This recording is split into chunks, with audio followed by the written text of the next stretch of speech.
Eddie Ghabour joining us this morning. Okay, Eddie, you say this is a bull market, so buy any dips. This seems like a change of tone and strategy to me. Suddenly, it's a bull market and you're going to buy everything, any dip. Make your case.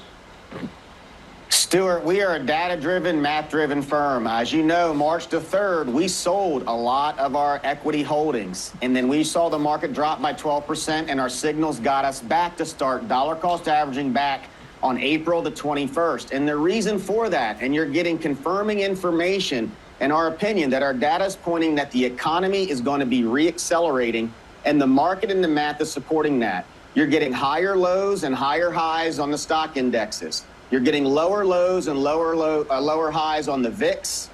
On down days like yesterday, it's on very light volume. And for the last 3 weeks, the bond market's been trending upwards. And we think it's trending upwards because the bond market is smart and recognizes that we're going to get accelerated growth. So when you see those data points and they continue to get stronger, we started buying on the 21st, and then you aggressively buy more and more and more as each week goes by and you get confirming data. And we will continue to stay bullish until the data flips, and then we will take profits, risk manage, and that's the only way you're going to be able to handle this market, because the market structure has changed, and we'll have plenty of times where we're going to have to continue to pivot. But the data right now is a screaming buy, in our opinion, if you have the right risk tolerance. I'm told that yesterday you bought IWM, okay, iShares Russell 2000 ETF. Okay, you bought it yesterday.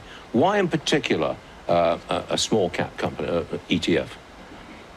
There's a couple of reasons why. The first reason really is small caps have been one of the most hated areas. And if we get the acceleration we expect on the economy, you're going to see small business sentiment rise, and you're going to see revenues increase on small cap companies.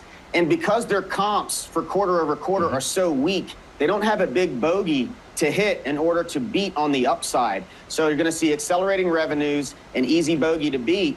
And if we get that, you should see that risk appetite increase over the next couple of months. And we would expect the IWM to outperform the S&P if we're right. If we're wrong, we'll get out of it. But the other thing is we have the luxury of adding a higher risk play because of the timing of getting in back in April. So we will increase small caps. We put our minimum position on this week. And look, yesterday, small caps were in the green while the market was red. So you're getting some relative strength. Well, let me tell you that earlier this morning, Kevin Hassett was on this program, and he was saying, look, you're going to get better than 3% growth in the second half of this year, maybe even 4%.